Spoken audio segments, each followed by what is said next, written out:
उगता है तो पूर्व दिशा ही नहीं वरन पूरी प्रकृति ही नहीं वरन पूरी जगती हर्ष विभोर से विभोर हो जाती है। केतकी का फूल जब डाल पर खिलता है तो वह डाल को ही नहीं वरन पूरे मधुवन को सुभाषित कर देता है। वैसे किसी एक महान आत्मा का जन्म होता है जब, तो उसका जन्म या उसके जीवन का परिचय मात्र माता पिता परिवार तक ही सीमित नहीं रहता, वरन शताब्दियों में ऐसा कोई सुयोग अवसर मिलता है। शताब्दियों में कोई एक दो बार ही ऐसा अवसर आता है जब किसी ऐसी महान आत्मा का जन्म होता है जिसका की परिचय परिवार ही तक नहीं, वरन जैसे कि अनेकों शताब्दियों में गड़े हुए धन के सदस्य इतिहास उसे सुरक्षित रखता है। वैसे तो दुनिया में कई आत्माएं जन्म लेती हैं, कुछ दीपक के समान होती हैं कि जो प्रकाश तो देती हैं लेकिन हवा का एक झोंका आता है और वह बुझ जाती है। कुछ चंद्रमा के समान भी दुनिया के ऊपर उपकार करती हैं, उनका माध्यम से भी क्या होता है, कुछ प्रकाश होता है फिर अंधकार हो जाता है, जैसे कि चंद्रमा की। अर्थात कहने का अर्थ यह है कि पूर्णिमा के समान चमकती तो है लेकिन अमावस्या के समान लुप्त भी हो जाती है। कोई ऐसी बिरली ही ऐसी कोई आत्मा उत्पन्न होती है शताब्दियों के बाद जिसका कि जीवन सूर्य के समान चमकता है। देदीप्यमान सूर्य के समान कोई ऐसी बिरली आत्मा जन्म लेती है जो प्रकाश के साथ ही जन्म लेती, पृथ्वी पर उपकार करती है, पूरे जीवन भर उपकार किया करती है। ऐसी एक महान आत्मा का जन्म हुआ था कहाँ पर, बोलो। हाँ, और उस आत्मा को विद्या की प्यास थी। विद्या की प्यास के साथ साथ ज्ञान की प्रपाशा थी और साथ में संयम का अनुराग था। तो ज्ञान की प्रपाशा दूर करने के लिए और संयम को प्राप्त करने के लिए उस आत्मा ने क्या किया, कहाँ पर, अपने जीवन को उन्नत बनाने के लिए 3 दिन की निराहार यात्रा करके अजमेर में ज्ञान सागर गुरुदेव के चरणों में जाते हैं। मन में ही जिन्होंने गुरु को उन्हें बना लिया था और उनके चरणों में बंधन करते हैं और बंधन करने के साथ ही आजीवन वाहन का त्याग कर दिया। गुरु ज्ञान सागर जी ने देखा और सोचा कि ये तो बहुत ही, और उन्होंने उन्हें आशीर्वाद दिया और आशीर्वाद के साथ उन्हें ज्ञान सागर जी महाराज जी को ऐसा लगा कि मुझे यह जो आया है मेरे सामने, इससे से जो नमन कर रहा है, यह निश्चित ही मेरे लिए मणि कांचन का योग सिद्ध होगा। या यूं कहें कि ऐसा लगा कि चुंबक की तरह विद्याधर को कर्नाटक से खींच लिया और खींच करके अपने हाथ रूपी पारस को उनके सिर पर रख दिया और ज्ञानामृत को पिलाते रहे और रात दिन वो ज्ञानामृत का पान करते रहे और आषाढ़ शुक्ला पंचमी के दिन विद्याधर से गुरु विद्या सागर बना दिया। और उस दृश्य को देखने के लिए देवों ने भी किसका रूप धारण किया, बादलों का रूप धारण करके चंद क्षण के लिए बरस गए। ऐसा लगा कि गुरु और शिष्य का मिलन देखने के लिए आ गए। और गुरुजी का जो जीवन था वह संयम से सजा हुआ था और उन्होंने अपनी साधना तपस्या के बल पर भारतीय संस्कृति को गौरवान्वित किया। और उनसे किसको दिशा बोध नहीं मिला, सभी को दिशा बोध मिली, चाहे वो शिष्यगण हो, चाहे वो समाज हो, चाहे वो राजनेता हो, सभी को दिशा बोध दी। क्योंकि आचार्य श्री का जो चेहरा था वो क्या मुस्कुराता हुआ चेहरा था, और जिस चेहरे को देख करके जन जन के हृदय में खुशी छा जाती थी। और उनकी जो वाणी थी, उनकी वाणी मोक्ष के द्वार को खोलने में समर्थ थी।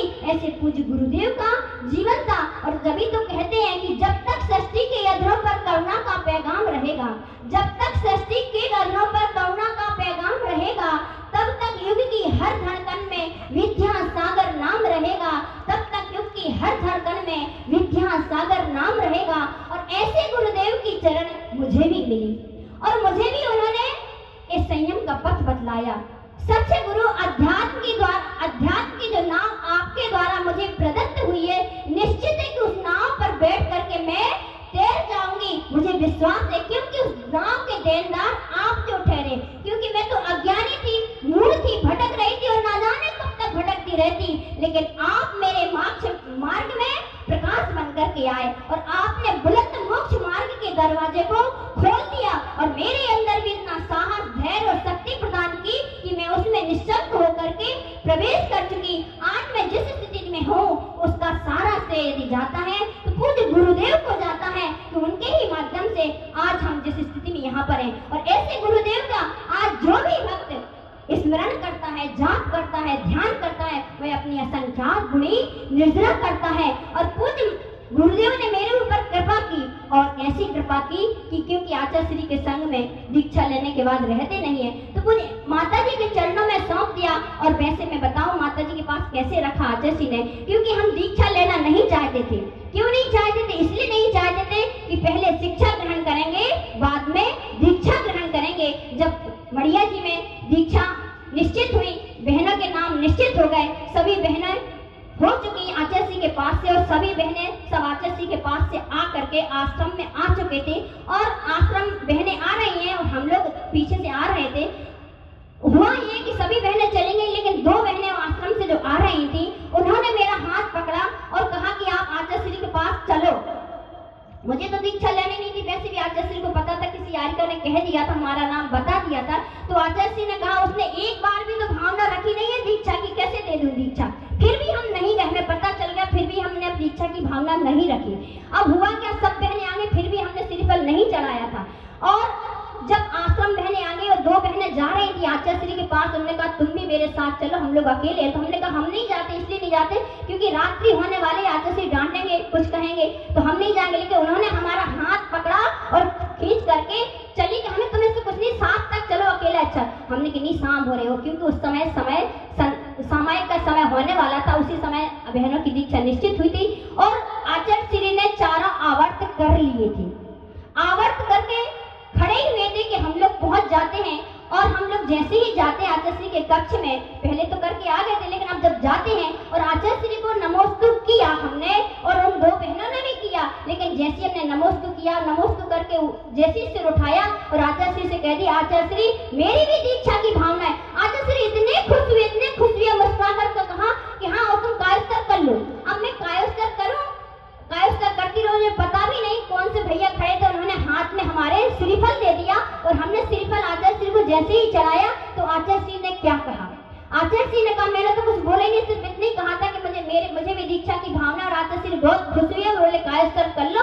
और कायोस्तर जैसे हमारा हुआ, और उसके पहले आचार्य श्री कहते सुनो, तुम्हें पूर्णमती माता जी के पास में रहना, हमने कही जो आज्ञा आपकी, जैसे भी। और दो बहनें तो कुछ बोल ही नहीं पाए, रिश्ता हमने बोले, और उनको फिर किसी ने बादाम ला करके दिया, हमें तो पता नहीं किसने श्रीफल दिया उन्होंने, और गुरुजी के चरणों में चलाया। और उन्होंने कहा कि पूज्य माता जी के चरणों में तुम्हें रहना है। और पूज्य माता जी से हमें बहुत डर लगता था, माता जी से डर लगता, लेकिन जैसे ही दीक्षा हुई माता जी ने इतना प्रेम दिया कि जिसको हम शब्दों में भी बता नहीं सकते। पूज्य माता जी कह रही थी कितना वात्सल्य मिलता है, कितना वात्सल्य मिलता है। आपको तो दूर से देखने मिलता है, लेकिन जब आप उनके पास में आएंगे, नजदीक में आएंगे, तो आपको पता पड़ेगा कि आपको माता जी का जीवन क्या है और कितना वात्सल्य वो देती है। क्योंकि अभी आपने स्वर्गों का सुख देखा क्या?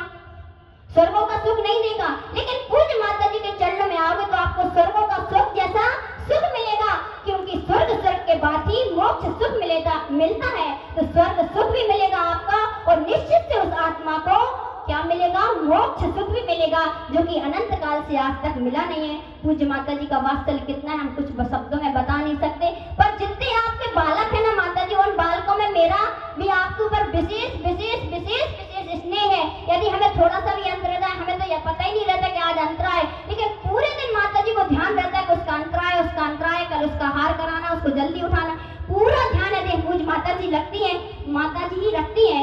और उनके बारे में सही के वात्सल्य से भरे, उनका हमारा जीवन भी उनके प्रेम से बना, और अंतिम क्षण तक मेरा आपके चरणों में स्थान रहेगा। माँ सच में आप कैसी हैं? चंद्र पंक्तियों के माध्यम से, तुम हो जग की तारणहार, मेरे लिए हो तुम आधार, तुम हो जग की तारणहार, मेरे लिए हो तुम आधार। माँ की प्रभु भक्ति में सार, माँ की सुत भक्ति में सार, माँ की गुरु भक्ति अपार, माँ की हर बातों में सार, मेरे लिए हो तुम आधार। माँ का कितना अच्छा नाम लक्ष्य बनाया शिवपुर धाम।